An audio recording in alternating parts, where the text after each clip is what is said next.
Hello everyone. So today we are starting with the second lecture of data analytics. अब जो मैं बोलने जा रहा हूं उसे एकदम ध्यान से सुनिएगा। आज के क्लास की स्ट्रक्चरिंग किस तरीके से होगी, तो जो भी हमने प्रीवियस सेशन में पढ़ा था उसका मैं एक बार आपको रिवीजन करवा दूंगा और फिर अपने कुछ नए टॉपिक्स को पिक करके उसकी चर्चा करेंगे।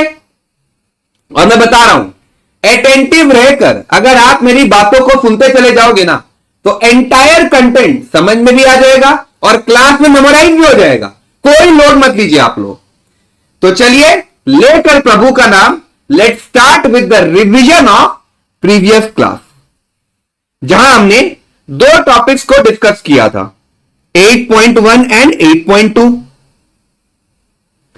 तो हम ये जानते हैं कि data is nothing but raw bits and pieces of information जिसका कोई कंटेक्स्ट नहीं होता है। अब जैसे ही डेटा में मैंने कंटेक्स्ट जोड़ दिया वो कहलाया जाएगा इंफॉर्मेशन। मैं फिर से रिपीट कर दे रहा हूं, data is nothing but raw bits and pieces of information with no context. Now जैसे मैंने डेटा में कंटेक्स्ट जोड़ दिया वो कहलाया जाएगा information. Now information plus application of it becomes knowledge, और इस नॉलेज को ही आप एनालाइज करके डिसीजन लेते हो। तो पूरा फ्लो क्या बना? Data, information, knowledge, analysis, decision.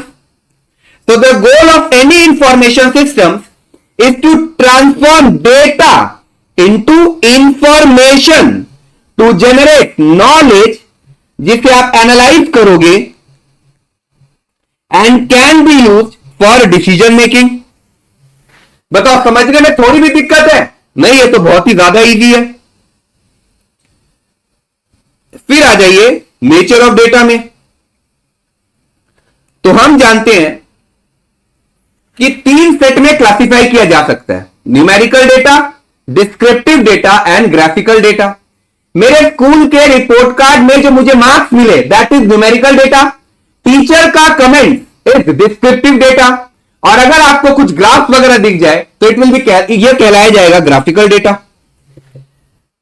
तो क्या हमारा यूनिट नंबर 8.1 का कंप्लीट रिवीजन हो चुका है कि नहीं? जी हां। तो अब आ जाते हैं सेकेंड यूनिट में। यहां पे 4 टाइप्स ऑफ स्केल्स के बारे में हमने डिस्कशन किया था।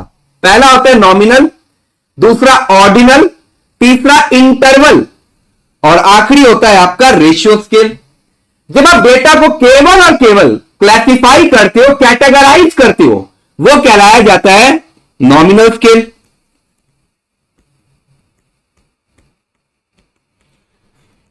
बट जब आप क्लासिफिकेशन के साथ साथ उसे ऑर्डर में भी पुट करो वो बन जाएगा ऑर्डिनल स्केल।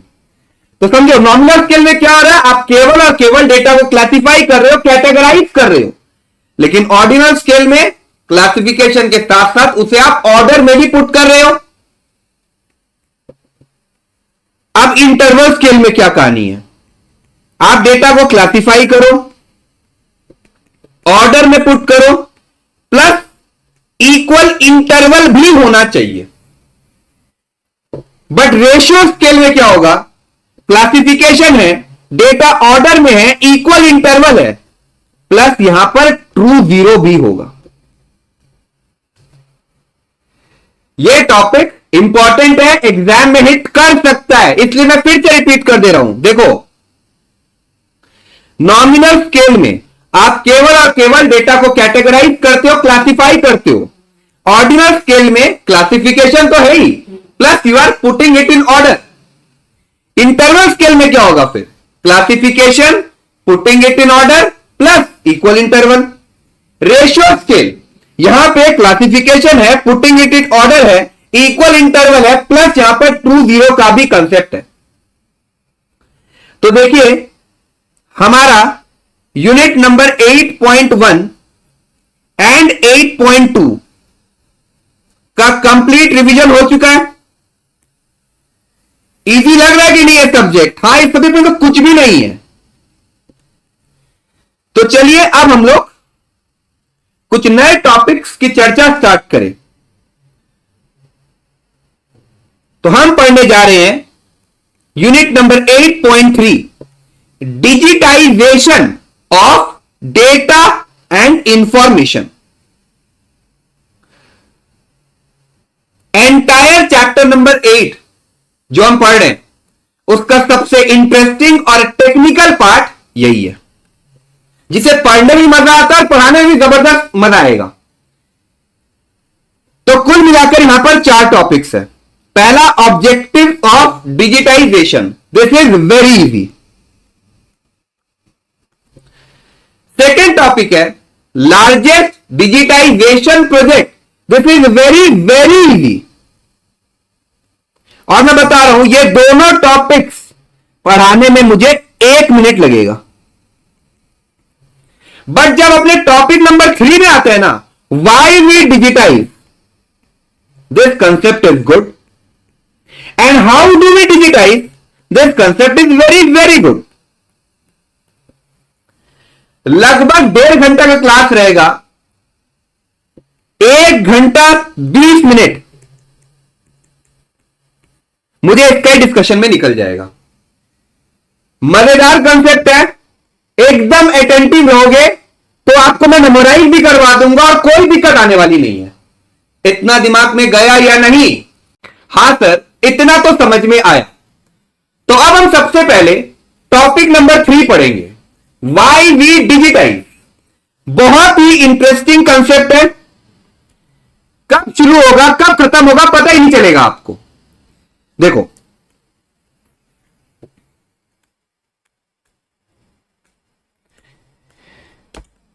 मुझे यह बताओ डिजिटाइज का मतलब क्या होता है? 2 एस्पेक्ट है।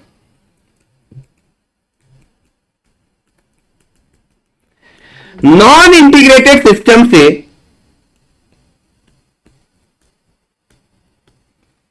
इंटीग्रेटेड सिस्टम में आना,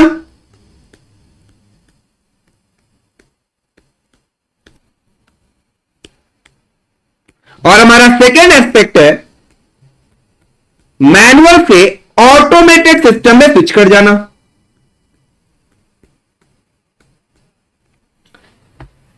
समझो हम पढ़ने क्या जा रहे हैं। कोई भी कंपनी, कोई भी ऑर्गेनाइजेशन क्यों नॉन इंटीग्रेटेड से इंटीग्रेटेड सिस्टम्स में आती है, क्यों मैनुअल से ऑटोमेटेड सिस्टम्स में स्विच कर जाती है, this is our topic of discussion. और मैं बता रहा हूं, एक बार ये दोनों एस्पेक्ट की क्लैरिटी हो गई ना, तो केवल और केवल ये टॉपिक नहीं, all 4 topics will be super easy और एकदम 100% क्लैरिटी आपको आ जाएगी। कुछ नहीं है फिर इसमें। तो चलिए हम लोग स्टार्ट करें with our first aspect, non integrated systems, integrated systems. Basically हमें यहां पर 4 सवालों के जवाब चाहिए। What do you mean by non integrated systems, what do you mean by integrated systems, what are some of the problems associated with non integrated systems, और कैसे इन problems को रिजॉल्व कर देता है इंटीग्रेटेड सिस्टम। मैं रिपीट कर रहा हूं कि जब हम इस फर्स्ट एस्पेक्ट का बात करते हैं तो हमें 4 सवालों के जवाब चाहिए। नॉन इंटीग्रेटेड सिस्टम्स और इंटीग्रेटेड सिस्टम्स का क्या मतलब होता है, 1 2। Then what are some of the problems, what are some of the issues associated with non integrated systems, और कैसे इन प्रॉब्लम्स को रिजॉल्व करता है इंटीग्रेटेड सिस्टम। मैं बता रहा हूं, एक बार हमें इन सवालों के जवाब मिल गए, हमारा फर्स्ट एस्पेक्ट हो चुका है खत्म। दिमाग में जा रहा है इतना? जी हां। तो देखो, अब अपने डिस्कशन को 2 पार्ट में ब्रेक कर देंगे। Well, in the first part हमें पढ़ाया जाएगा with regard to non integrated systems, जैसे कि इसका क्या मतलब होता है, what are the problems associated with such systems. And the second part हम चर्चा करेंगे अबाउट इंटीग्रेटेड सिस्टम। ठीक है ना? तो आइए हम लोग शुरू करें विद पार्ट 1।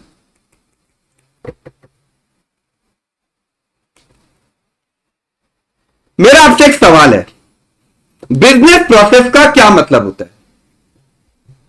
एकदम ध्यान से सुनते चले जाइएगा। It is an activity or set of activities जो एकम्प्लिश करता है एक स्पेसिफिक ऑर्गेनाइजेशनल गोल। कोई भी कंपनी, कोई भी ऑर्गेनाइजेशन का सक्सेस या फेलियर बहुत हद तक इस बात पे डिपेंडेंट है कि कितने ध्यान से, how meticulously business process have been designed and implemented. फिर से पढ़िए। A business process is an activity or set of activities जो एक गोल को अचीव करेगा।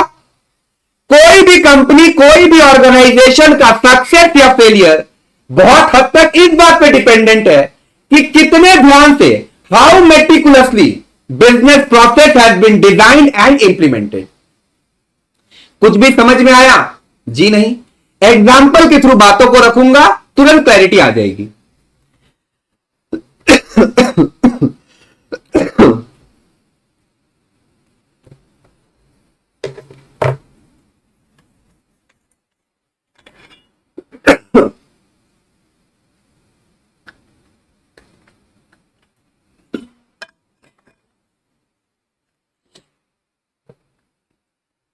Accounting process is an example of business process। कैसे कैसे कैसे? तो सुनो, क्या वाउचर के बेसिस पर ही जर्नल एंट्री मारी जाती होगी? Voucher is my source document, उसे देखकर मैंने जर्नल एंट्री मार दी। ये अपनी पहली एक्टिविटी है, ये अपनी दूसरी एक्टिविटी है। जर्नल से लेजर बनता है, लेजर से ट्रायल बैलेंस। अब ट्रायल बैलेंस में कुछ एडजस्टमेंट्स है, वो एडजस्टमेंट का इफेक्ट देने के बाद एडजस्टेड ट्रायल बैलेंस बन जाएगा। Activity 5, activity 6। फिर क्लोजिंग एंट्रीज का इफेक्ट आप डाल दोगे तो हमारा फाइनेंशियल स्टेटमेंट तैयार हो जाएगा, balance sheet, profit and loss. तो हम देख पा रहे हैं कि अकाउंटिंग प्रोसेस में टोटल कितने एक्टिविटीज है? 8। और ये कौन से गोल को अचीव कर रहा है? अकाउंटिंग के गोल को। आप पढ़ो इसे कि अ business process is an activity or set of activities जो एकम्प्लिश करेगा एक स्पेसिफिक ऑर्गेनाइजेशनल गोल। तो अकाउंटिंग प्रोसेस में 8 एक्टिविटीज थी जो अकाउंटिंग के गोल को अचीव कर रही है। बताओ समझ में आया नहीं आया? हां, बहुत ही आसान था। अब कोई भी कंपनी, कोई भी ऑर्गेनाइजेशन का सक्सेस या फेलियर इस बात पर ही डिपेंडेंट है कि कितने ध्यान से, how meticulously business process has been designed and implemented. पूरी क्लैरिटी आई या नहीं? जी हां। लेकिन अब भी हमें थोड़ा डाउट है, तो एक और एग्जांपल ले लो। परचेज प्रोसेस में हो, हम जानते हैं कि जो प्रोडक्शन डिपार्टमेंट होता है ना, वो इनपुट्स को प्रोसेस करता है, आउटपुट बनेगा और उसे फिर बेचा जाता है कि नहीं? Input, process, output, sale. आप कंसीडर कीजिए, प्रोडक्शन डिपार्टमेंट के पास अगर इनपुट खत्म हो जाए तो उसे किसी को तो जाके बताना पड़ेगा। किसे बताएगा? परचेज डिपार्टमेंट को। अब कान में जाके बोलेगा कि कोई ना कोई डॉक्यूमेंट देगा उसे। ऑब्वियस सा बात है, एक डॉक्यूमेंट रिलीज करेगा प्रोडक्शन डिपार्टमेंट, तो वो डॉक्यूमेंट का नाम होता है परचेज रिक्विजिशन। तो प्रोडक्शन डिपार्टमेंट के पास जब इनपुट्स खत्म हुए, उसने परचेज रिक्विजिशन रेज किया टू परचेज डिपार्टमेंट। अब परचेज डिपार्टमेंट को क्या करना है? इनपुट्स परचेज करना है, तो वो कोटेशन मंगाएगा अप्रूव वेंडर से। आलतू फालतू कोई भी वेंडर से मंगा लेगा क्या? जी नहीं, अप्रूव वेंडर से बोलेगा आप लोग कोटेशन दीजिए। अब जो वेंडर ने कोटेशन दिए उनका इवैल्यूएशन किया जाएगा, और जिस वेंडर का क्वालिटी ऑफ इनपुट्स अच्छा है, रेट सही है, उसे ही अपने ऑर्डर देंगे, उसे ही परचेज डिपार्टमेंट ऑर्डर दे देगा। अब वेंडर ने क्या किया, इनपुट सप्लाई कर दिया टू परचेज डिपार्टमेंट, तो purchase department will be receiving the inputs.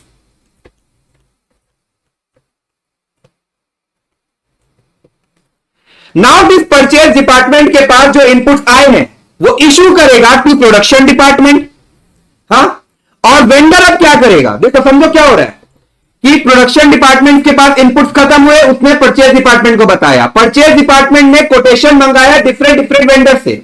जिस वेंडर का इनपुट्स का क्वालिटी अच्छा है, रेट सही है, उसे मैंने ऑर्डर दे दिया।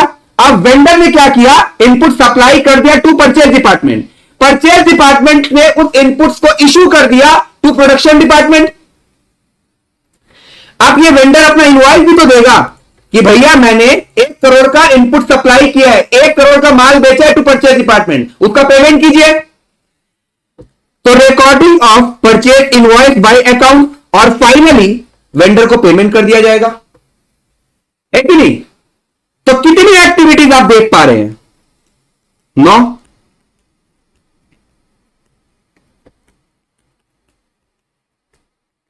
तो क्या यह भी आपका एक एग्जाम्पल हुआ कि नहीं ऑफ बिजनेस प्रोसेस?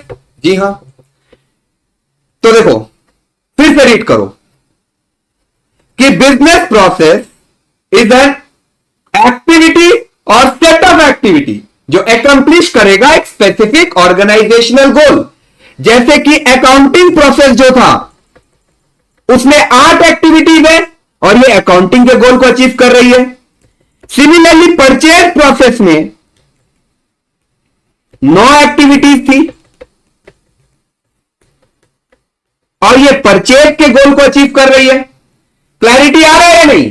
और कोई भी कंपनी, कोई भी ऑर्गेनाइजेशन का सक्सेस या फेलियर बहुत हद तक इस बात पे डिपेंडेंट है कि कितने ध्यान से, how meticulously business process has been designed and implemented. ठीक है,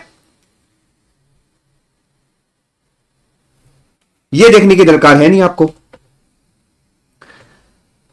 तो हमें ये तो समझ में आ गया व्हाट इज बिजनेस प्रोसेस। आप कंसीडर करो एक ऑर्गेनाइजेशन है जिसके 3 डिपार्टमेंट है, अकाउंटिंग, परचेज एंड सेल्स, और ये तीनों डिपार्टमेंट अपना अलग अलग डेटा मेंटेन करते हैं। किसी को किसी से कोई मतलब नहीं है, सब एक दूसरे से जुदा है। इनफैक्ट ये तीनों बिजनेस प्रोसेस यूज करते हैं सेपरेट सॉफ्टवेयर। कहने का मतलब यह हुआ कि अकाउंटिंग डिपार्टमेंट का अपना एक अलग सॉफ्टवेयर है to maintain accounting related data. Similarly purchase and sales department का अपना एक डिफरेंट सॉफ्टवेयर है to maintain purchase related data and sales related data. तो यही होता है आपका non integrated system, where all the business processes, all the departments are functioning independently in a decentralized way. समझ में आ रहा है? तो देखिए हमें पहले सवाल का जवाब मिल गया। अब चर्चा को थोड़ा और आगे बढ़ाते हैं। कोई भी कंपनी अगर ऐसे सिस्टम में ऑपरेट करे तो वो क्या क्या प्रॉब्लम फेस कर सकते हैं। तो हम क्या पढ़ने जा रहे हैं कि what are the issues associated with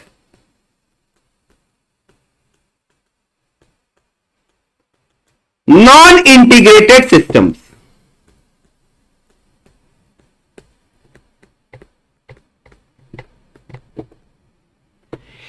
पहला है डेटा मिसमैच और दूसरा कम्युनिकेशन गैप।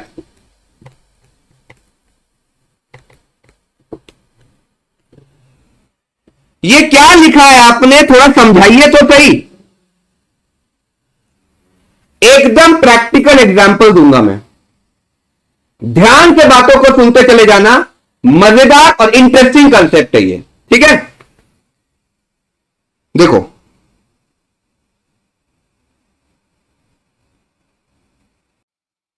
हमने अभी परचेज प्रोसेस पूरा अच्छी तरीके से समझा, तो इसी को अपने यूज करेंगे to understand these two issues associated with non integrated system, ठीक है। सो वी नो कि प्रोडक्शन डिपार्टमेंट के पास जब इनपुट्स खत्म हो जाते हैं, वो रिक्विजिशन रेट करेंगे टू द परचेज डिपार्टमेंट। अब परचेज डिपार्टमेंट इन रिक्विजिशंस का प्रॉपर स्टडी करने के बाद कोटेशंस मंगवाएगा फ्रॉम अप्रूव्ड वेंडर्स। अब इन वेंडर्स ने जो कोटेशन दिए उसका इवैल्यूएशन किया जाएगा, और जो सप्लायर, जो वेंडर का रेट सही है, क्वालिटी अच्छा है, ऑर्डर उसी को प्लेस कर देंगे। Then purchase department will be receiving the input, will be receiving the material and issue it to the production department, and finally accounts department क्या करेगा, सप्लायर का पेमेंट कर देगा। अगर मैं समराइज करूं ना, तो सिंपल सा ये बात है कि सप्लायर ने इनपुट सप्लाई किया to purchase department, purchase department ने इनपुट इशू कर दिया टू प्रोडक्शन डिपार्टमेंट, और अकाउंट डिपार्टमेंट ने इसका पेमेंट कर दिया। अब सुनना, से फॉर एग्जाम्पल सप्लायर ने 1 करोड़ रुपए का इनपुट सप्लाई किया विद द कंडीशन कि अगर आप मेरा पेमेंट विद इन 7 डेज कर दो तो मैं आपको 5% का डिस्काउंट दूंगा।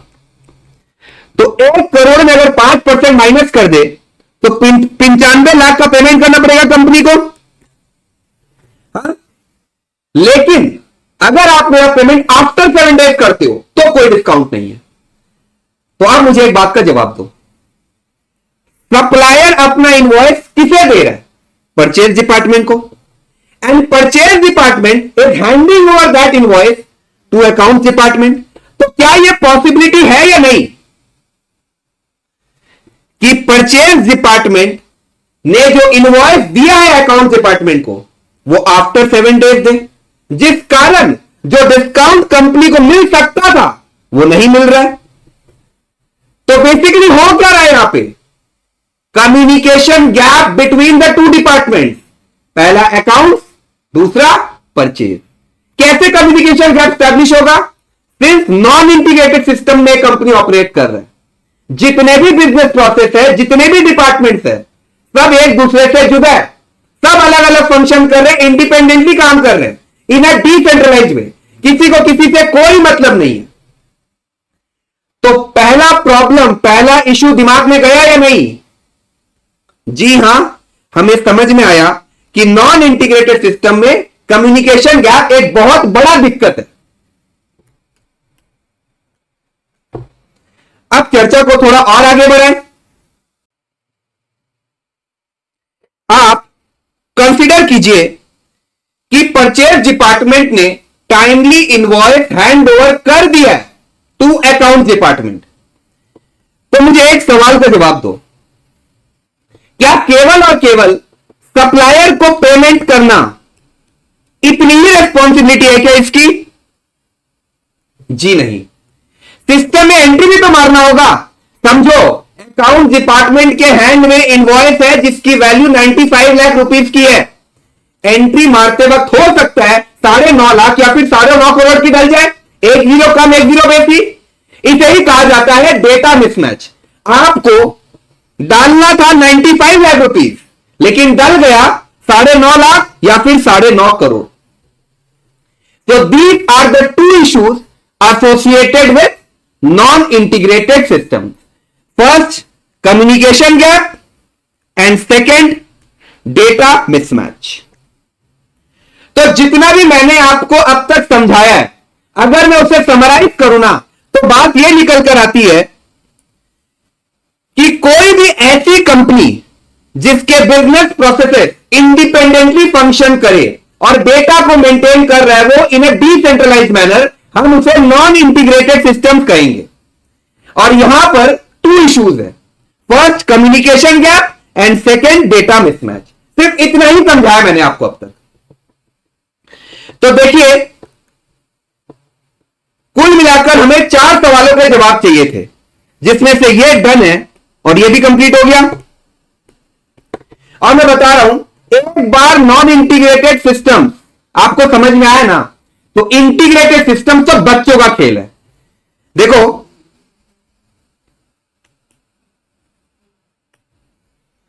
यहां पे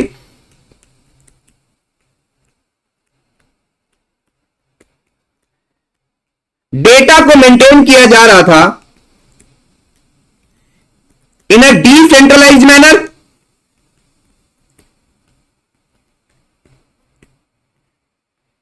इसका पूरा का पूरा उल्टा है इंटीग्रेटेड सिस्टम में। Here database is maintained in a centralized manner.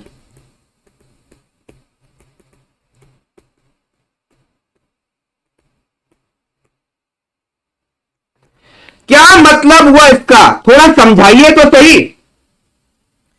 मैं एक इमेज आपको दिखाने जा रहा हूं, बिना कुछ बोले ऑटोमेटिकली आप समझ लोगे। अंडर नॉन इंटीग्रेटेड सिस्टम हमारा टोन क्या था, जितने भी बिजनेस प्रोसेस है सब अलग अलग काम कर रहे हैं, किसी को किसी से कोई मतलब नहीं है।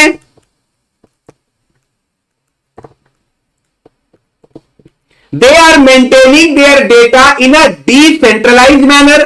सब एक दूसरे से जुदा है, लेकिन इंटीग्रेटेड सिस्टम्स में जितने भी डिपार्टमेंट आप देख पा रहे हो, ये एक दूसरे से कनेक्टेड है, जुड़े हुए हैं। They are maintaining their database in a centralized manner.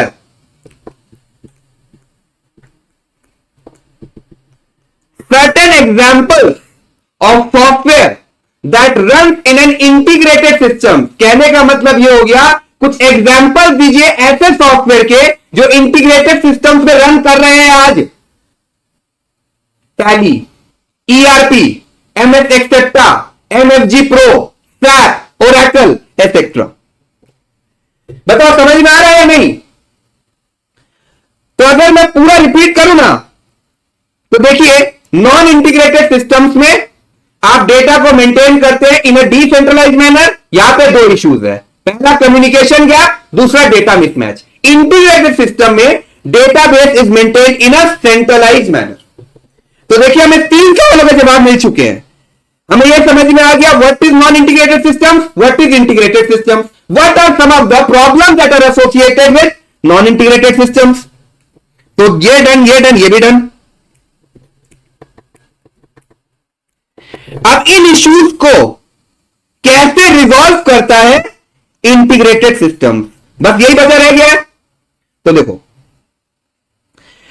Simple answer है यहां पे एवरीथिंग इज ऑटोमेटिक। आज अगर प्रोडक्शन डिपार्टमेंट के पास इनपुट्स खत्म हो जाए, तो यह बात अपने आप पता चल जाएगी परचेज डिपार्टमेंट को। परचेज डिपार्टमेंट इन कोटेशंस का प्रॉपर स्टडी करने के बाद कोटेशंस मंगवाएगा अप्रूव वेंडर से। यह काम भी ऑटोमेटिक है। मतलब इंटीग्रेटेड सिस्टम्स में highest level of automation involve होता है। कोटेशन मंगवाने के बाद उसका इवैल्यूएशन होगा, और जिस सप्लायर का रेट अच्छा है, क्वालिटी सही है, उसी को ऑर्डर प्लेस कर दिया जाएगा। परचेज डिपार्टमेंट इनपुट रिसीव कर लेंगे, इश्यू कर देंगे टू द प्रोडक्शन डिपार्टमेंट, और अकाउंट डिपार्टमेंट ऑटोमेटिकली पेमेंट कर देगा टू द सप्लायर। तो जहां पर इतना जबरदस्त ऑटोमेशन इन्वॉल्व है, आप खुद बताओ, क्या वहां पर डेटा मिसमैच का इश्यू हो भी सकता है क्या? नो वे। कम्युनिकेशन गैप का कोई दिक्कत होगा? जी नहीं। तो ये हमारा एक टॉपिक हुआ समाप्त। हमें यह समझ में आया नॉन इंटीग्रेटेड सिस्टम्स क्या होते हैं, इंटीग्रेटेड सिस्टम्स क्या होते हैं। अब मेरा आपसे रिक्वेस्ट है, turn to page number 16 of your book. अब यहां पे हम देख पा रहे हैं कि इस कंसेप्ट के रिगार्ड में टोटल 8 पॉइंट दिए गए हैं आपके मॉड्यूल में, जिसमें से एस्पेक्ट 1 से कनेक्टेड है 6 पॉइंट एंड सेकेंड एस्पेक्ट से जुड़े हुए हैं 2 पॉइंट्स। तो आइए पहले हम इसकी चर्चा करें।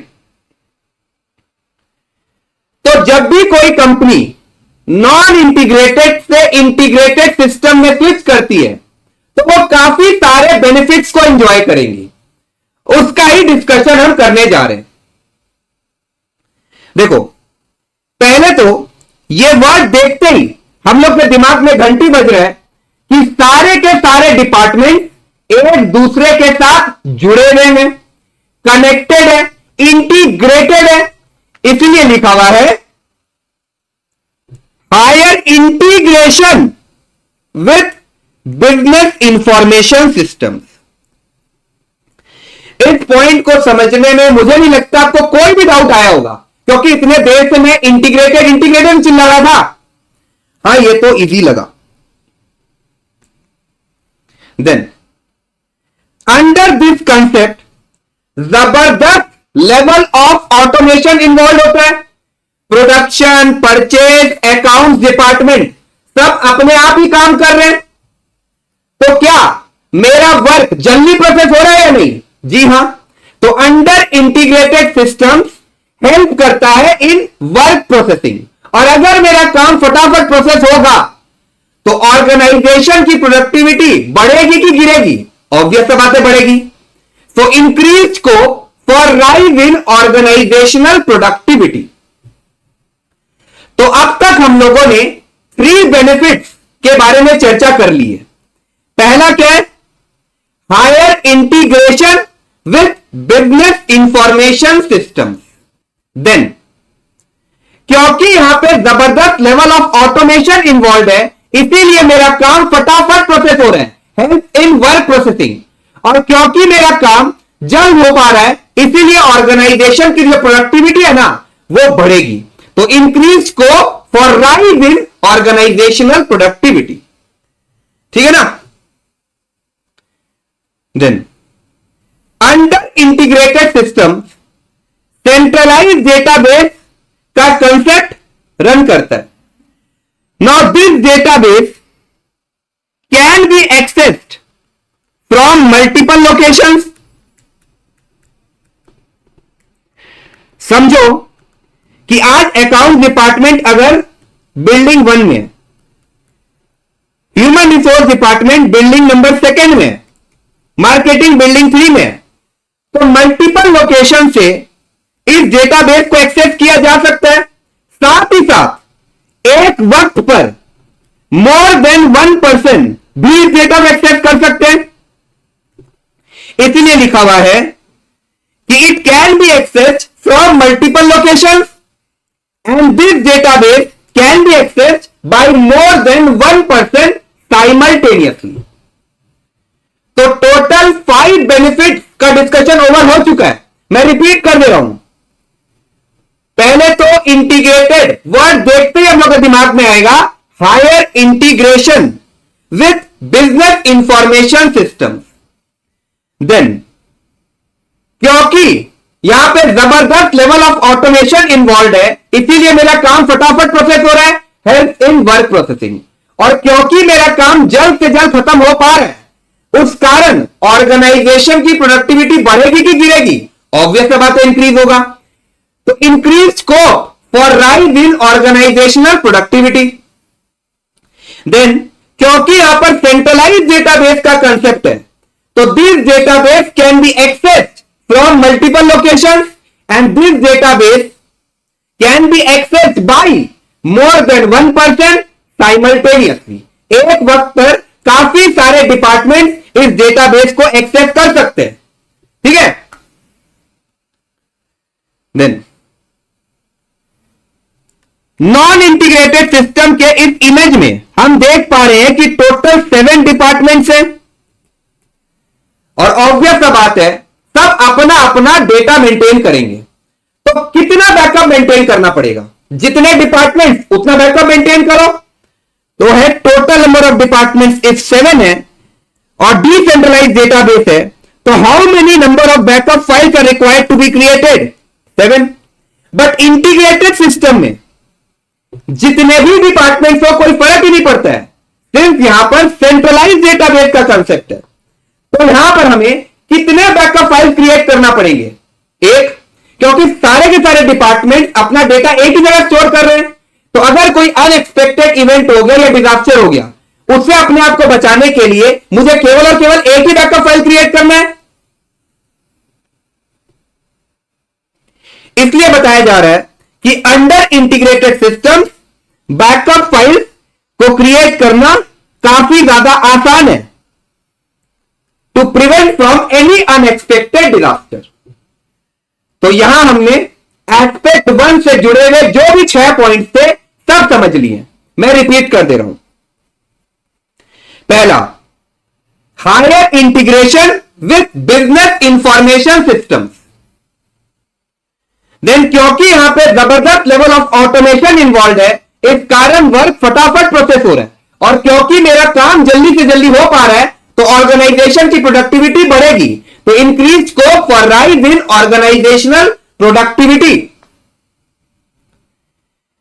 Then under integrated system centralize database का कंसेप्ट चलता है, उस कारण इस डेटाबेस को एक्सेस किया जा सकता है from multiple locations, and this database can be accessed by more than one person simultaneously.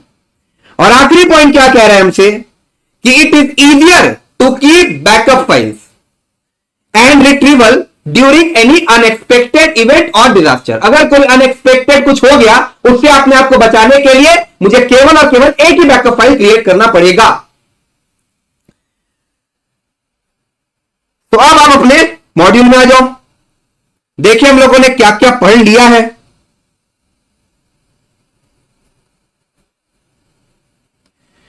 Higher integration with business information system. Digitized records may be accessed by more than one person simultaneously. This database can be accessed from multiple locations. It helps in work processing, increased scope for rise in organizational productivity, and easier to keep backup files during any unexpected disaster. तो ये 6 point तो हमें काफी ज्यादा आसान लगे। हाँ, learn अब तक नहीं हुआ है, वो भी आप ही का रिस्पॉन्सिबिलिटी है। ठीक है, मैं लर्न करवा दूंगा। तो चलो, ये तो डन है। अब आते हैं हम लोग सेकेंड एस्पेक्ट में कि आपकी कंपनी अब तक अपने डॉक्यूमेंट्स मैनुअल तरीके से मेंटेन कर रही थी। Now it has decided to switch to automated mode. तो मुझे बताओ, अलमीरा में आप जो डॉक्यूमेंट स्टोर करोगे उसमें ज्यादा फिजिकल स्टोरेज चाहिए इन कंपैरिजन टू कंप्यूटर। तो क्या मैं यहां पर लिख सकता हूं कि नहीं कि automated system requires less physical storage? जी हां, यह अपना पहला पॉइंट हुआ। देन डॉक्यूमेंट्स को सजाने में जितना एफर्ट मुझे अलमीरा में देना पड़ेगा उससे कम तो यहां पर लगेगा। इसलिए बोला जा रहा है कि under automated system classification and indexing for documents improve हो जाता है। तो यह है अपना पहला point, requires less physical storage, and this is our second point, improves classification and indexing for document. मतलब डॉक्यूमेंट्स को सजाने में काफी ज्यादा सुविधा है, काफी ज्यादा आसानी आ जाती है। ठीक है, तो देखिए हमारा ऑल 8 पॉइंट्स का डिस्कशन तो खत्म हो चुका है।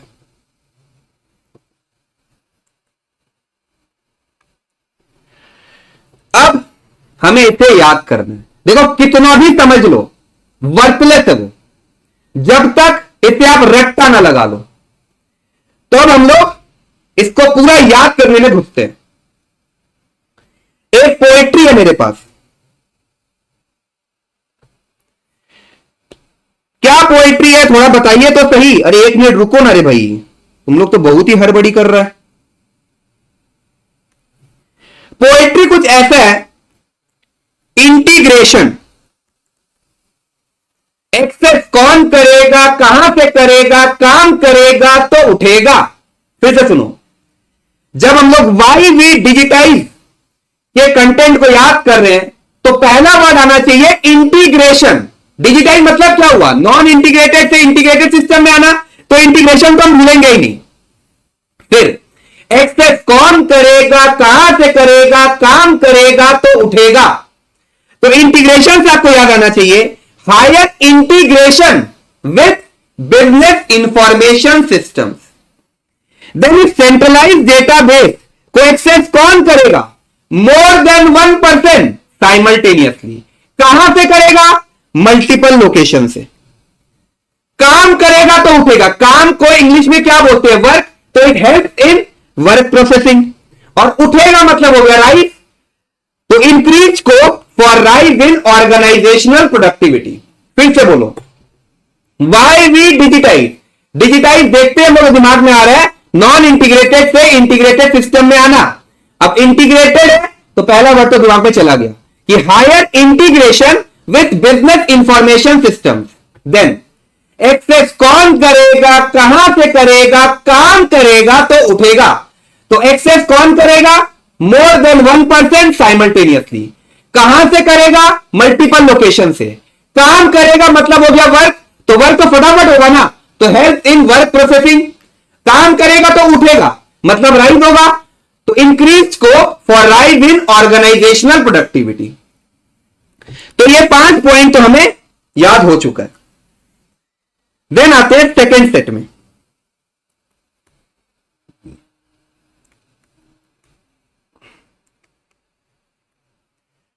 मैंने अभी क्लास में आपको इंडेक्स बनाने के लिए दिया, तो आइडियली इंडेक्स तो फ्रंट पेज में ही बनता है, लेकिन आप लोगों ने मेरी बात नहीं सुनी, आपने बैक पेज में इंडेक्स बनाया।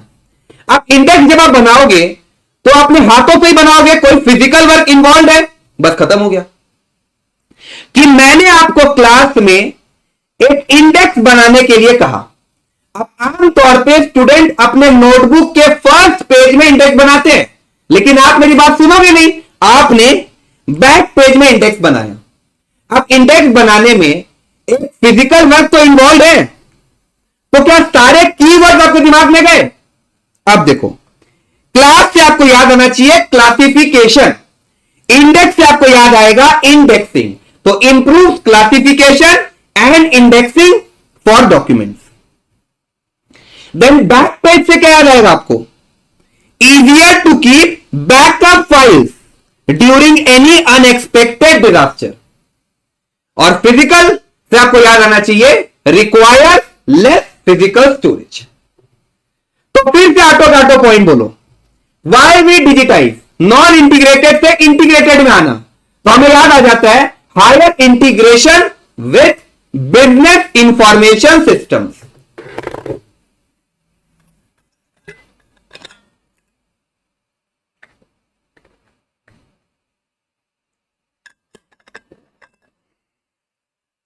देन एक्सेस कौन करेगा, कहां से करेगा, काम करेगा तो उठेगा, तो डेटाबेस को एक्सेस मोर देन 1% करेंगे। कहां से करेंगे? मल्टीपल लोकेशन से। काम करना मतलब वर्क, और वर्क तो फटाफट हो रहा है, तो हेल्प इन वर्क प्रोसेसिंग। काम करेगा तो उठेगा मतलब राइज, तो increase scope for rise in organisational productivity. फिर मैंने अपने क्लास में आपको इंडेक्स बनाने के लिए दिया, आइडियली तो स्टूडेंट को अपने नोटबुक के फर्स्ट पेज में इंडेक्स बनाना चाहिए, लेकिन आपने बैक पेज में बनाया, और इंडेक्स बनाना एक फिजिकल वर्क है, तो क्लास से आपको याद आएगा क्लासिफिकेशन, इंडेक्स याद आना चाहिए इंडेक्सिंग, तो improve classification and indexing for documents. Then easier to keep backup file and requires करता है लेस फिजिकल स्टोरेज। तो देखिए, ये टॉपिक हमने अच्छी तरीके से पहले समझा, और क्लास में मैंने आपको याद भी करवा दिया। इंपॉर्टेंट है, प्लीज प्लीज प्लीज बिल्कुल भी मत छोड़िएगा इसे, ठीक है? तो यूनिट नंबर 8.3 में टोटल हमें 4 बातें समझनी थी, जिसमें टॉपिक नंबर 3 तो खत्म हो चुका है। अब टॉपिक 1 एंड टॉपिक 2 में 1 मिनट लगेगा, आइए इसे कंप्लीट करें।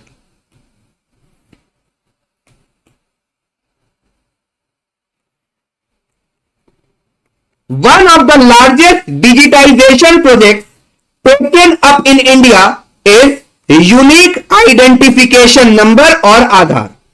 एमसीक्यू के लिए इंपॉर्टेंट है, रीड कर लीजिएगा। क्या बोला जा रहा है? One of the largest digitisation project जो इंडिया में टेकन अप हुआ है उसका नाम है यूआईडी, यूनिक आइडेंटिफिकेशन नंबर और आधार। तो ये टॉपिक हो चुका कंप्लीट। देन डिजिटाइजेशन का ऑब्जेक्टिव क्या है? डिजिटाइजेशन में दो एस्पेक्ट कवर है, नॉन इंटीग्रेटेड से इंटीग्रेटेड सिस्टम में आना, दूसरा मैनुअल से ऑटोमेटेड सिस्टम में स्विच कर जाना। तो देखिए क्या बोला जा रहा है, to provide wide spread access of data and information.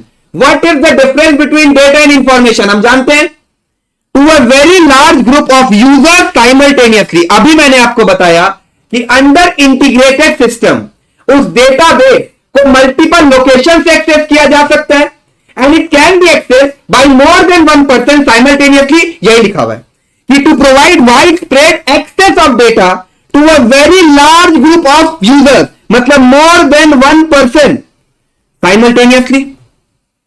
और सेकेंड पॉइंट क्या बोल रहा है? It helps in preservation of data for a longer period. आज आप मैनुअल सिस्टम में अगर ऑपरेट कर रहे थे, अब आप ऑटोमेटेड में स्विच कर जाओगे, तो यहां पर आप जो भी डेटा को मेंटेन करोगे, जो भी डेटा को प्रिजर्व करोगे, ऑब्वियस सा बात है उसका लॉन्जिटिविटी ज्यादा ही होगा। अलमीरा में आज अगर आप फोल्डर बना बना के डेटा घुसा रहे हो तो चूहा काट लिया, कुछ ना कुछ हो ही सकता है, लेकिन अगर आपके लैपटॉप में वो डेटा है तो सालों साल कुछ नहीं होगा। यही बोला जा रहा है। तो ऑब्जेक्टिव ऑफ डिजिटाइजेशन क्या हुआ? वाइड स्प्रेड एक्सेस देना, और सेकेंड है it help in preservation of data for a longer period. तो देखिए हमारा topic number 1, topic 2 and topic 3 complete हो चुका है। अब आप 5 मिनट का ब्रेक लो, देन हम लोग टॉपिक नंबर 4 स्टार्ट करेंगे, ठीक है? So now after the break, finally we are starting with the last topic of our today's class. How do we digitize? और मैं बता रहा हूं आपको, हद से ज्यादा इजी कंसेप्ट है। अटेंटिव रहकर बस बातों को सुनते चले जाओ, सब कुछ समझ में आ जाएगा और यहीं पर मैं मेमोराइज भी करवा दूंगा। कोई लोड मत लीजिए आप, इनफैक्ट बहुत ही मजा आने वाले से पढ़ने में, ठीक है? तो फर्स्ट ऑफ ऑल हम यह समझने का प्रयास करेंगे कि यह टॉपिक हमसे कहना क्या चाहता है। देखो,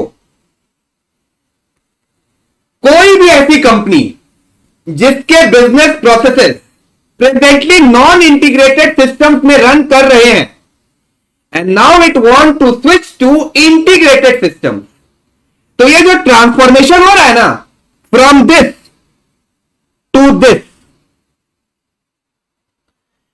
will obviously involve certain steps, जिसमें पहला होता है justification of the proposed digitization project, second step is assessment, then planning, फिर अपना चौथा स्टेप है digitization activities, then processes in the care of records, and final step is evaluation। तो हमें यहां पर इन 6 स्टेप्स का ही डिटेल डिस्कशन करना है और कुछ भी नहीं। तो दिमाग में गया कि हम क्या पढ़ने जा रहे हैं? जी हां, और मैं बता रहा हूं इसका जो कंटेंट है ना वो एकदम लॉजिकल है, बिल्कुल भी ब्रेन में आपके लोड आएगा ही नहीं, बहुत ही आपको इजी लगने वाला है। तो आइए शुरू करें विथ आवर फर्स्ट स्टेप।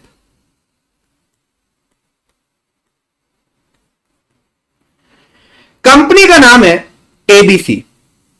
अब इसके जितने भी बिजनेस प्रोसेसेस हैं सब अलग अलग अपना काम करते हैं।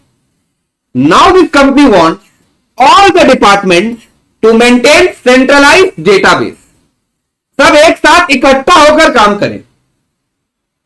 तो मुझे बताइए कि आज ये जो नॉन इंटीग्रेटेड से इंटीग्रेटेड में ट्रांसफॉर्म करने का जो डिसीजन ले रहे हैं वो ऐसे ही ले लेंगे क्या? जी नहीं, बात को समझो। हम लोग मॉल में एक शर्ट खरीदने जाते हैं तो तो भी हम लोग तीन चार बार पूछेंगे कि भैया अगर समझ में नहीं आया तो आप रिटर्न ले लोगे ना, रिफंड पॉलिसी की अंडरस्टैंडिंग लेते हैं हम लोग। तो यहां पर तो सारे के सारे डिपार्टमेंट की फंक्शनिंग ही चेंज हो जा रही है। तो ऐसा decision will obviously be based on certain parameters. जी हां, तो ये जो मैंने स्विच किया इसमें जितना खर्चा लग रहा है क्या उससे ज्यादा मैं बेनिफिट इंजॉय कर पाऊंगा या नहीं, इसका चेकिंग मैं करूंगा। देन इंटीग्रेटेड सिस्टम्स में जो भी रिस्क इन्वॉल्व है उसका प्रॉपर असेसमेंट होगा।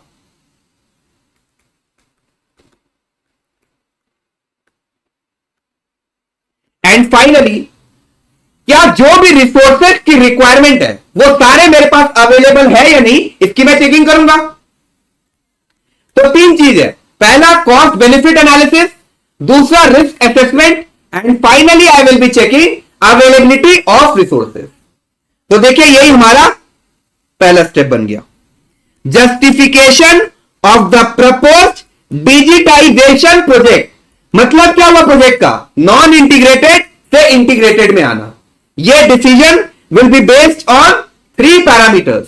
पहला आप कॉस्ट बेनिफिट एनालिसिस करोगे जिसमें आप प्रोजेक्ट के कॉस्ट को कंप्यूट करोगे, बेनिफिट देखोगे, and if benefit is more than cost it implies value generation हो रहा है,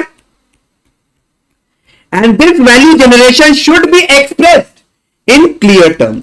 So compute the cost of the project, accrual benefit and expected value generation through digitization should be expressed in clear terms. पहला point समझ में आया या नहीं? जी हां। देन आप रिस्क को असेस कर लो एंड फाइनली आप रिसोर्सेज की अवेलेबिलिटी को चेकिंग करो। हाँ, ये तो काफी ज्यादा आसान लगा, तो मैं कब कह रहा हूं डिफिकल्ट है। तो my request is turn to page number 17 of your book और कंटेंट की रीडिंग करें अपने। Justification of the propose digitisation project is step number 1, जहां पे आप 3 काम करते हो।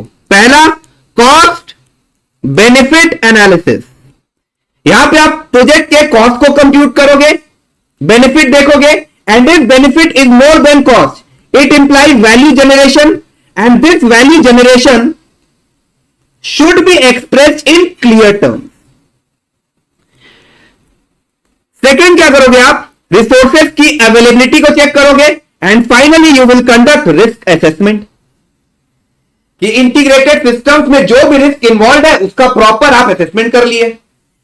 तो मेरे साथ रिपीट करो, 3 पैरामीटर के बेसिस पर हम डिसीजन ले रहे हैं। कॉस्ट बेनिफिट एनालिसिस, जिसमें आप प्रोजेक्ट के कॉस्ट को कंप्यूट कर रहे हो, बेनिफिट देख रहे हो, and if benefit is more than cost it implies value generation and this value generation should be expressed in clear terms.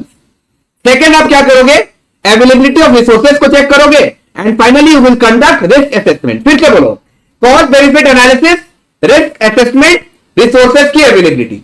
तो cost benefit analysis में आप क्या कर रहे हो, प्रोजेक्ट के कॉस्ट को कंप्यूट कर रहे हो, बेनिफिट देख रहे हो, if benefit is more than cost it implies value generation and this value generation should be expressed in clear term. फिर मैंने रिस्क असेसमेंट कंडक्ट कर लिया और रिसोर्सेज की अवेलेबिलिटी को चेक कर लिया। तो दिस इज डन। नाउ अगर स्टेप 1 दिमाग में गया है ना तो स्टेप 2 तो बच्चों का खेल है।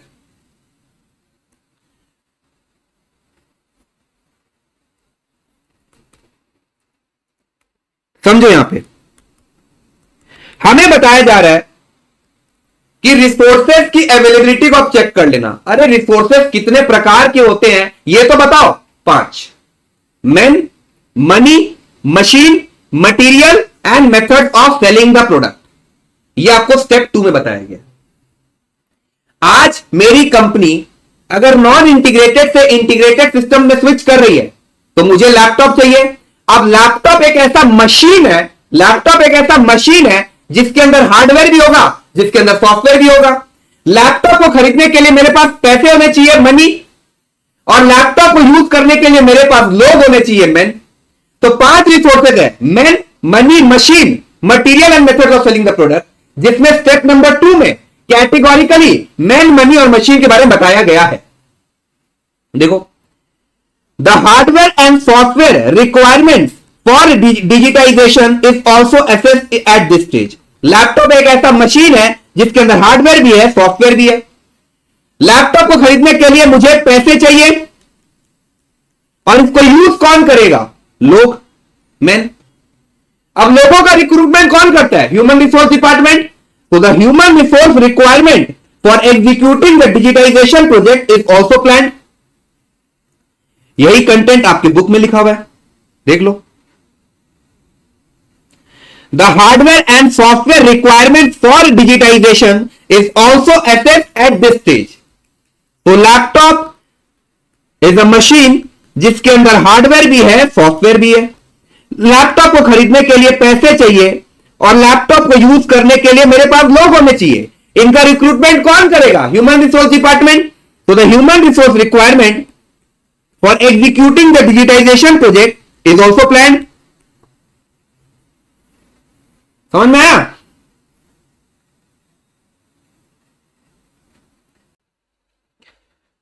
देन हमें यह बता दिया गया कि अब रिस्क को एसेस कर लेना। अरे कौन से रिस्क को एसेस करूं ये तो समझाओ। तो देखिए, कंपनी एबीसी के जितने भी बिजनेस प्रोसेसेस हैं सारे के सारे प्रेजेंटली इंडिपेंडेंट तरीके से फंक्शन कर रहे हैं। किसी को किसी से कोई मतलब नहीं है। Now it wants all the departments to maintain centralised database. तो समझो कोई भी ऐसी ऑर्गेनाइजेशन जिसमें इतना जबरदस्त लेवल ऑफ ऑटोमेशन इन्वॉल्व है, तो वहां के जो इंप्लॉइज होंगे माइट भी इतना कॉम्प्लेक्स सिस्टम, इतना कॉम्प्लेक्स सॉफ्टवेयर ना समझ पाए। As a result of which वो लोग वो कंपनी को छोड़कर चले जाएंगे। तो इंप्लॉय का टर्नओवर एक रिस्क हुआ या नहीं? जी हां, यही लिखा हुआ है। आज इंटीग्रेटेड सिस्टम में आप जो डेटा मेंटेन करोगे उसे सेफ रखने की जिम्मेदारी भी तो आप ही की है। तो आपको डर रहेगा कि नहीं कि कहीं कोई साइबर अटैक हो गया देन? तो data safety and cyber attack यह भी एक जबरदस्त लेवल का टेंशन है। और आखिरी बोला जा रहा है पॉसिबिलिटी ऑफ नेचुरल डिजास्टर। जिस रूम में आपका लैपटॉप पड़ा है और लैपटॉप के अंदर डेटा है, कहीं उस रूम में आग लग गया तो ऐसे काफी सारे रिस्क होते हैं। मैंने यहां पर 4 की चर्चा की है। पहला डेटा सेफ्टी, दूसरा possibility of cyber attack, possibility of natural disaster और आखिरी है इंप्लॉय टर्नओवर। ठीक है, फिर हमें बोला गया कि आप प्रोजेक्ट के कॉस्ट को कंप्यूट कर लेना, बेनिफिट देख लेना और जो भी वैल्यू जनरेशन है उसे आप एक्सप्रेस करो इन क्लियर टर्म्स। तो स्टेप नंबर 2 में हमें बताया जा रहा है कि आप क्वांटिफाई करो कि कितना कॉस्ट लगेगा, कितना बेनिफिट होगा। मतलब नंबर में बात करना पड़ेगा। मेरा कॉस्ट है 5 करोड़ और बेनिफिट माइट भी 6 करोड़। तो 1 करोड़ का मुझे क्लियर कट फायदा दिख रहा है।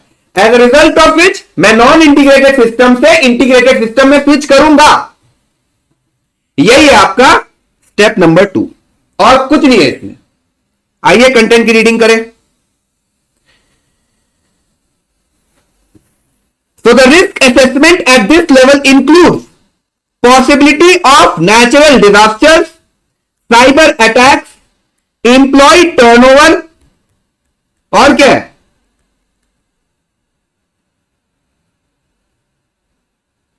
Data safety.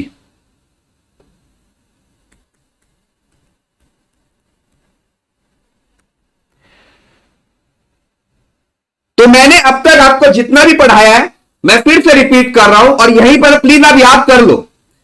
स्टेप 1 होता है justification of the propose digitisation project. इसमें 3 बातें हैं। पहला तो प्रोजेक्ट के कॉस्ट को कंप्यूट कर लो, फिर आप बेनिफिट देखो, देन वैल्यू जनरेशन को एक्सप्रेस करो इन क्लियर टर्म्स। पॉइंट नंबर 1 खत्म। देन आपको जो भी रिसोर्सेज की दरकार है वो अवेलेबल है या नहीं और इसको असेस कर लो। तो ये खत्म हो गया। फिर आ जाते हैं हम लोग स्टेप नंबर 2 में, असेसमेंट। तो लैपटॉप एक ऐसा मशीन है जिसके अंदर हार्डवेयर भी है, सॉफ्टवेयर भी है और लैपटॉप को खरीदने के लिए चाहिए हमें पैसे, मनी। और लैपटॉप को यूज करेंगे लोग, मैन, उनका रिक्रूटमेंट करेगा ह्यूमन रिसोर्स डिपार्टमेंट। तो यही बताया जा रहा है hardware and software requirement for digitisation is also assessed at this stage and the human resource requirement for executing the digitization project is also planned. तो इससे कनेक्टेड है वाला पॉइंट, बिकॉज यहां पे सिर्फ और सिर्फ इतना बताया गया कि चेक करो रिसोर्सेज अवेलेबल है या नहीं। फिर हमें समझ में आया कि 5 टाइप ऑफ रिसोर्सेज होते हैं, man, money, machine, material and methods of selling the product. तो ये दोनों जुड़े हुए। देन यहां पे हमने देखा कि अब रिस्क को एसेस कर लो। अरे कौन से रिस्क को एसेस करूं? Natural disaster, cyber attacks, employ turnover and data safety. And point number 1 से जुड़ा हुआ क्या है कंसेप्ट, दिमाग में बैठा के रखो इसे, कि हमें बताया जा रहा था कि प्रोजेक्ट के कॉस्ट को कंप्यूट कर लो, बेनिफिट देख लो, और जो वैल्यू जनरेशन है उसको एक्सप्रेस करो इन क्लियर टर्म्स। तो यहां पर हमें नंबर में बात करना पड़ेगा कि कॉस्ट लगा 5 करोड़, बेनिफिट है 6 करोड़, तो 1 करोड़ का क्लियर कट फायदा दिख रहा है। तो यहां हमारा स्टेप 1 एंड स्टेप 2 कंप्लीट हो चुका है। एक बार फिर से रिपीट कीजिए, बिकॉज इसे याद करने में हमें दिक्कत आनी है। तो justification of the propose digitisation project, यहां पर 3 बातें हैं। पहला कॉस्ट बेनिफिट एनालिसिस, इसके अंदर आप क्या क्या करोगे, प्रोजेक्ट के कॉस्ट को कंप्यूट करोगे, बेनिफिट देखोगे, और जो वैल्यू जनरेशन है उसे आप एक्सप्रेस करो इन clear terms. Second point, availability of resources देख लो और इसको एसेस कर लो। फिर आ जाइए स्टेप नंबर 2 जो क्या है, असेसमेंट।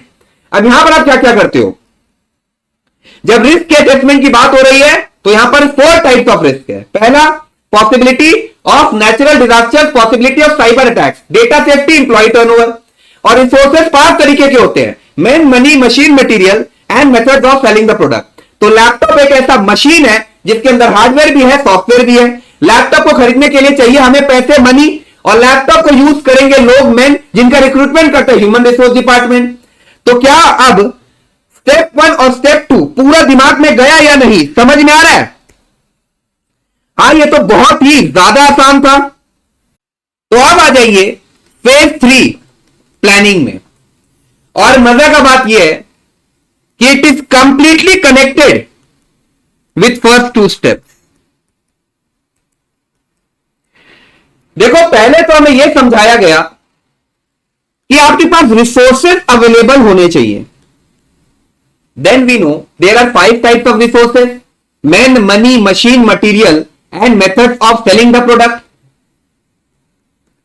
अब सुनो, आप बड़े से बड़े ऑर्गेनाइजेशन का एग्जांपल ले लो, रिलायंस, एप्पल, टेस्ला वगैरह वगैरह, सबके पास है ना लिमिटेड रिसोर्सेज ही होते हैं और उनको ही मैनेज करना पड़ेगा। तो देखिए स्टेप 3 में रिसोर्सेज के मैनेजमेंट के बारे में चर्चा की जा रही है। तो पहला क्या था, availability of resources. Then we know there are 5 types of resources, man, money, machine, material and methods of selling the product. And step 3 में रिसोर्सेज के मैनेजमेंट के बारे में हमने डिस्कशन किया। तो क्या आप एक्नॉलेज कर पा रहे हो, all these 3 steps are interconnected? समझ में आ रहे हैं नहीं? हाँ, ये तो काफी ज्यादा आसान है। तो चर्चा को थोड़ा और आगे बढ़ाएं। फर्स्ट ऑफ ऑल आप रिस्क को एसेस कर लो, और हम जानते हैं there are 4 types of risk, data safety, employ turnover, natural disasters and cyber attacks. अब इन रिस्क से अपने आप को बचाना भी तो पड़ेगा। जैसे कि अगर मुझे यह डर लग रहा है कि मेरा डेटा सेफ रहेगा या फिर नहीं इंटीग्रेटेड सिस्टम में, तो सोल्यूशन क्या है, बैकअप अरेंजमेंट बना के रखो। जिस रूम में लैपटॉप पर है, अगर इसमें आग लग गया तो आप fire extinguisher, fire proof walls बनवाओ। साइबर अटैक्स का अगर खतरा है कि कहीं कोई हैकर वगैरह अगर आ गया तो उसे रोकने के लिए virtual private network and fire walls होते हैं। अब इसका मतलब क्या है, यह जानने की दरकार है नहीं, आपके कोर्स में नहीं है। फिर कहीं अगर मेरे एम्प्लॉय छोड़ के चले गए तो मैं क्या करूंगा? तो आपको अपने लोगों को उस अकॉर्डिंगली वर्क डेलीगेट करना चाहिए जैसा उनका स्किल्स है, तो ऑटोमेटिकली इस रिस्क से भी आप बच लोगे। तो समझो बात को, हर रिस्क के लिए मेरे पास सॉल्यूशन है। इसे ही कहा जाता है रिस्क को मैनेज करना, और यही स्टेप 3 में बताया गया। तो पहले मैंने रिस्क को एसेस कर लिया, फिर मैंने देखा there are 4 types of risk, data safety, employ turnover, natural disaster, cyber attack. अब इन रिस्क से अपने आप को बचाने के लिए मैं उन्हें मैनेज कर रहा हूं। तो फिर से एक्नॉलेज करो, क्या all the 3 steps are interconnected? आपके मुंह से निकलना चाहिए हां। काफी ज्यादा मजा आ रहा है पढ़ने में, यह कंसेप्ट तो बहुत ही ज्यादा आसान है, मैं कब कहा डिफिकल्ट है।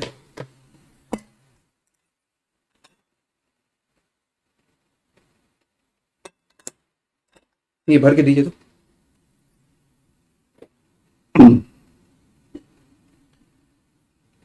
First of all we had computed the cost of the project, then benefit देखा, and if benefit is more than cost तो वैल्यू जनरेशन हो गया, and that value generation should be expressed in clear terms. Consider करो cost is 5 crore and benefit is 6 crore, तो 1 करोड़ का clear cut फायदा है। तो I have decided to switch to integrated system.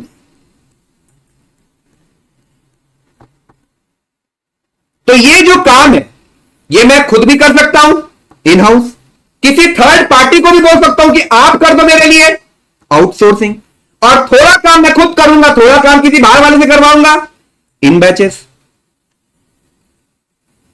तो this is selection of digitisation approach. किस तरीके से मैं अपनी ऑर्गेनाइजेशन में नॉन इंटीग्रेटेड से इंटीग्रेटेड सिस्टम में ट्रांसफॉर्म करूंगा, इसका डिसीजन तो मेरा ही होगा। जब मैं खुद कर रहा हूं तो इन हाउस, जब किसी बाहर वाले से करवा रहा हूं, थर्ड पार्टी से करवा रहा हूं तो आउटसोर्सिंग। थोड़ा काम मैं खुद करूंगा, थोड़ा काम किसी बाहर वाले से करवाऊंगा, तो इसे कहा जाएगा ऑन डिमांड, इन बैचेस। ठीक है ना। तो देखिए कुल मिलाकर प्लानिंग में 5 स्टेजेस होते हैं। पहला है सिलेक्शन ऑफ डिजिटाइजेशन अप्रोच, इसके बारे में डिस्कशन हो चुका है। तीसरा होता है रिसोर्स मैनेजमेंट, और 5वां है आपका रिस्क मैनेजमेंट। तो ये टेक्निकल स्पेसिफिकेशन क्या है, इसका डिस्कशन होगा स्टेप नंबर 4 में। और प्रोजेक्ट डॉक्यूमेंटेशन मतलब क्या हो गया, समझो। इफ आई हैव डिसाइडेड कि थोड़ा काम मैं खुद करूंगा, थोड़ा काम किसी थर्ड पार्टी से करवाऊंगा, तो इसका डॉक्यूमेंटेशन होगा कि नहीं होगा, उसी का बात किया जा रहा है। तो my request is turn to page number 17 of your book, और स्टेज 3 का पूरा कंटेंट हमें अब रीड करने जा रहे हैं। Successful execution of digitisation project needs meticulous planning. There are several stages. First क्या है, सिलेक्शन ऑफ डिजिटाइजेशन अप्रोच, जिसमें 3 तरीके हैं, in house, outsourcing, in batches.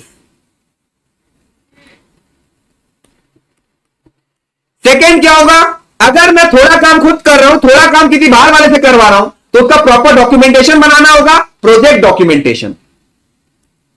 Then resources को मैनेज करो, टेक्निकल स्पेसिफिकेशन का डिस्कशन होगा फेज 4 में, एंड फाइनली है आपका रिस्क मैनेजमेंट। तो जितना भी मैंने आपको अब तक पढ़ाया है मैं रिपीट करने जा रहा हूं। स्टेप 1 क्या था, justification of the proposed digitisation project. यहां पर 3 बातें हैं, कॉस्ट बेनिफिट एनालिसिस, जहां पर आप प्रोजेक्ट के कॉस्ट को कंप्यूट कर रहे हो, बेनिफिट देख रहे हो, और एक्सपेक्टेड वैल्यू जनरेशन को एक्सप्रेस करोगे इन क्लियर टर्म्स। फिर आप रिस्क मैनेजमेंट कर लो और अवेलेबिलिटी ऑफ रिसोर्सेज को चेक कर लो। फिर आ जाइए स्टेप नंबर 2 असेसमेंट में।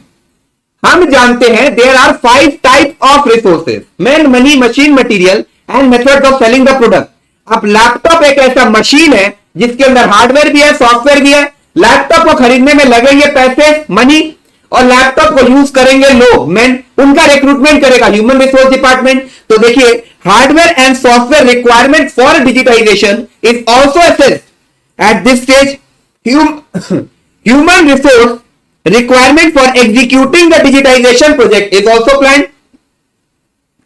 Then risk के मैनेजमेंट का जब बात आता है तो हम जानते हैं there are 4 types of risk assessment है, sorry. Possibility of natural disasters, cyber attacks, data safety, employee turnover. फिर हम लोग आ गए स्टेप 3 प्लानिंग में, जिसमें 5 स्टेजेस है। Selection of digitisation approach. अब जब मैं थोड़ा काम खुद करूंगा, थोड़ा काम किसी बाहर वाले से करवाऊंगा, तो उसका प्रॉपर डॉक्यूमेंटेशन बनाना होगा, प्रोजेक्ट डॉक्यूमेंटेशन। फिर रिसोर्सेज को मैनेज करो, टेक्निकल स्पेसिफिकेशंस, और लास्ट क्या है, रिस्क मैनेजमेंट। तो यहां पर देखिए 2 चीजों को मैनेज करने की बात हो रही है, resources management, risk management, and in between this two technical specification है। फिर से बोल लो, selection of digitisation approach, project documentation, resources management, risk management, और उन दोनों के बीच में है टेक्निकल स्पेसिफिकेशन। एक बार रिपीट कर देंगे फिर से, जी हां, selection of digitisation approach, then project documentation, resources management, risk management, और इन दोनों के बीच में है टेक्निकल स्पेसिफिकेशन। तो हम लोगों ने 3 स्टेज पूरा अच्छी से समझ लिया है और उसे याद भी कर लिया है। तो अब आ जाइए स्टेप नंबर 4 में, डिजिटाइजेशन एक्टिविटीज।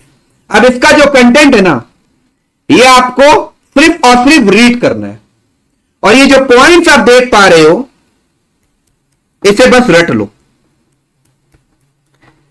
फ्रेंड्स, इसका कंटेंट इतना ज्यादा टेक्निकल है कि आने वाले क्लासेस जो अपने कंडक्ट करेंगे ना, तभी जाके समझ में आएगा। जैसे देखो यहां पर मेटा डेटा लिखा हुआ है। अब मेटा डेटा क्या होता है, इसके लिए मुझे पहले आपको फाइल सिस्टम समझाना पड़ेगा, डीबीए में समझाना पड़ेगा, देन ओनली ये दिमाग में जा सकता है। फाइल वैलिडेशन हम लोग चैप्टर नंबर 9 में देखेंगे। तो अभी के लिए आपको क्या करना है, केवल और केवल ये पॉइंट्स को रट लेना है। तो upon completion of assessment and planning phase, एक बार phase 1, phase 2 and phase 3 complete हो गया, तो फिर डिजिटाइजेशन एक्टिविटी स्टार्ट हो जाती है। और विस्कॉन्सिन हिस्टोरिकल सोसाइटी डेवलप किया है अ 6 फेजेस प्रोसेस, जिसमें पहला है प्लानिंग, दूसरा है capture. Planning, capture, primary quality control, editing, secondary quality control, storage and management. By heart होना चाहिए आपको। प्लानिंग, फिर क्या है कैप्चर, पहले प्लानिंग दूसरा कैप्चर, पहले मैंने प्लान कर लिया फिर कैप्चर कर लिया। उसके बाद primary quality control, editing, secondary quality control. तो पहले मैंने प्लान किया फिर कैप्चर कर लिया, फिर primary quality control, editing, secondary quality control, और लास्ट क्या है आपका, स्टोरेज एंड मैनेजमेंट। फिर से बोल लो, प्लानिंग फिर कैप्चर, प्लानिंग हो गया कैप्चर हो गया, उसके बाद primary quality control, editing, secondary quality control, storage and management. तो मैं क्या कर रहा हूं, ऑल 4 स्टेजेस को रिपीट करने जा रहा हूं। Justification of the propose digitisation project, I will be computing the cost of the project, then मैं बेनिफिट देखूंगा, और जो वैल्यू जनरेशन हुआ उसको एक्सप्रेस किया जाएगा इन क्लियर टर्म्स। फिर आप रिस्क को एसेस कर लो और रिसोर्सेज की अवेलेबिलिटी को चेक कर लो। फिर हम लोग आ गए फेज 2 असेसमेंट में। अब लैपटॉप एक ऐसा मशीन है जिसके अंदर हार्डवेयर भी है, सॉफ्टवेयर भी है। लैपटॉप को खरीदने के लिए हमें चाहिए पैसे, मनी, और लैपटॉप को यूज करेंगे लोग, और उन लोगों का रिक्रूटमेंट करता है ह्यूमन रिसोर्स डिपार्टमेंट। फिर हम जानते हैं there are 4 types of risk, data safety, employ turnover, possibility of natural disasters and possibility of cyber attacks. फिर आ गए हम लोग स्टेज 3 प्लानिंग में। अब यहां पर 5 स्टेजेस है, यहां पर कितने स्टेजेस है, 5। Selection of digitisation approach, then project documentation, resources management, technical specifications, and then risk management. फिर आ गए हम लोग स्टेप 4 डिजिटाइजेशन एक्टिविटीज में। यहां पर 6 फेजेस प्रोसेस है, पहले प्लानिंग करो फिर कैप्चर कर लो, primary quality control, editing, secondary quality control, और लास्ट क्या, स्टोरेज एंड मैनेजमेंट। एक बार रिपीट कर दे रहा हूं, पहले प्लान करो फिर कैप्चर कर लो, primary quality control, editing, secondary quality control, and finally storage and management. तो क्या ऑल 4 स्टेजेस आपके दिमाग में गए? हां, ये तो कंटेंट समझ में भी आ चुका है और एकदम बढ़िया से लर्न हो चुका है। अब आ जाइए स्टेप नंबर 5 में, processes in the care of record. हद से ज्यादा इजी कंटेंट है इसका। समझो, एक कंपनी है एबीसी, जिसके जितने भी बिजनेस प्रोसेसेस है सारे के सारे इंडिपेंडेंटली फंक्शन कर रहे हैं, किसी को किसी से कोई मतलब नहीं है। Now it wants all the departments to maintain centralised database. तो समझो कि if this company is transforming from non integrated to integrated systems, तो यहां पे जो भी डेटा एंड रिकॉर्ड मेंटेन होंगे, कहीं उसकी कॉन्फिडेंशियलिटी, इंटीग्रिटी, अवेलेबिलिटी कॉम्प्रोमाइज हो गई तो ये एक रिस्क है या नहीं? तो इसी रिस्क को मैनेज करने के लिए company ABC has decided to put mandatory access control. यही लिखा हुआ है यहां पे कि एक बार digitization of record is complete तो कुछ एडिशनल रिक्वायरमेंट्स होते हैं which is link to administration of records. अब इंटीग्रेटेड सिस्टम में जो भी डेटा मेंटेन होगा, कहीं उसकी कॉन्फिडेंशियलिटी, इंटीग्रिटी, अवेलेबिलिटी कॉम्प्रोमाइज हो गई तो इस रिस्क से बचने के लिए ही मैंडेटरी एक्सेस कंट्रोल्स को इंप्लीमेंट किया जाता है। अब सवाल यह उठता है कि इसका मतलब क्या है? तो देखिए, डेटा को क्लासिफाई किया जा सकता है 5 स्टेजेस में। कुछ डेटा टॉप सीक्रेट होता है, कुछ सीक्रेट होता है, कुछ कॉन्फिडेंशियल, कुछ रेस्ट्रिक्टेड, कुछ अनक्लासिफाइड। अब यूजर ए को समझो क्लियरेंस लेवल दिया है कि तुम टॉप सीक्रेट डेटा को एक्सेस कर सकते हैं, और यूजर सी को क्लियरेंस लेवल मिला है कॉन्फिडेंशियल डेटा का। तो व्हाट डज इट इंप्लाइज कि यूजर ए टॉप सीक्रेट के साथ साथ सीक्रेट, कॉन्फिडेंशियल, रेस्ट्रिक्टेड और अनक्लासिफाइड डेटा को भी एक्सेस कर सकता है। बट जब यूजर सी का बात आता है तो वो केवल और केवल confidential, restricted and unclassified data को ही देख सकता है। समझे बात को? जब यूजर ए को क्लियरेंस लेवल दे दिया गया है कि तुम टॉप सीक्रेट डेटा को देखो, तो वो टॉप सीक्रेट के साथ साथ secret, confidential, restricted and unclassified data को भी एक्सेस कर सकता है। बट यूजर सी की जब बात आती है तो वो secret and top secret data का एक्सेस नहीं कर सकता, सिंस उसे क्लियरेंस लेवल मिली है केवल और केवल confidential, restricted and unclassified data. तो this is a type of mandatory access control. Data के एक्सेस पे रेस्ट्रिक्शन लगा दिया गया। अब इस कंटेंट को रीड कर लो कि once the digitisation of record is complete, there are few additional requirements जो अराइव करते हैं and link to administration of records. The permission for accession of data, कौन डेटा को एक्सेस करेगा, किसका कितना कंट्रोल होगा, डेटा का classification and upkeeping and maintenance of data are few additional requirement for data management. और डेटा के management का one of the example is mandatory access control. ठीक है, तो यह भी समझ में आ गया। तो my request is turn to page number 18 of your book और स्टेप 5 में आइए इसका कंटेंट का रीडिंग करें कि once the digitisation of record is complete, there are few additional requirements which may be linked to administration of records, classification, intellectual control over data, accession of data and upkeeping and maintenance of data. And final step क्या है? Evaluation. अब यहां पर देखो idea क्या है कि non integrated से इंटीग्रेटेड सिस्टम में आपने स्विच कर लिया है, तो अब शांति से बैठ जाओगे क्या? जी नहीं, since environment is highly dynamic, वहां पर चेंजेस आते ही रहेंगे। तो according to the changes in the environment आपको भी फ्लेक्सिबल होना पड़ेगा, आपको भी अडेप्टेबल होना पड़ेगा। तो ये इवैल्यूएशन का जो काम है ना, ये कंटिन्यूअसली चलता रहना चाहिए। ये लिखा गया है आइडेंटिफाई चेंजेस जो मार्केट में आ रहे हैं and according to the changes you need to be pragmatic, you need to be flexible, you need to be adaptable. तो identify changes that would improve future digitization processes. Systematically आप determine करो कि आप जिस प्रोजेक्ट में काम कर रहे हो उसमें मेरिट है या नहीं, वर्थ है या नहीं, एंड सिग्निफिकेंस आपको दिख रहा है या नहीं दिख रहा है। तो यहां पे टॉपिक नंबर 4 हमारा पूरा अच्छी तरीके से कंप्लीट हो चुका है और मुझे ऐसा लगता है कि आपने याद भी कर लिया है। तो देखिए, आज हमने यूनिट नंबर 8.3 ठीक से समझ लिया और हमें मेमोराइज भी हो चुका है। We are through with objective of digitisation, largest digitisation project, why we digitise and how do we digitise. और मैं बता रहा हूं एग्जाम के लिए वेरी वेरी वेरी इंपॉर्टेंट है। आप 100% एक्सपेक्ट कर सकते हो कि यहां से कोई ना कोई क्वेश्चन हिट कर ही जाएगा।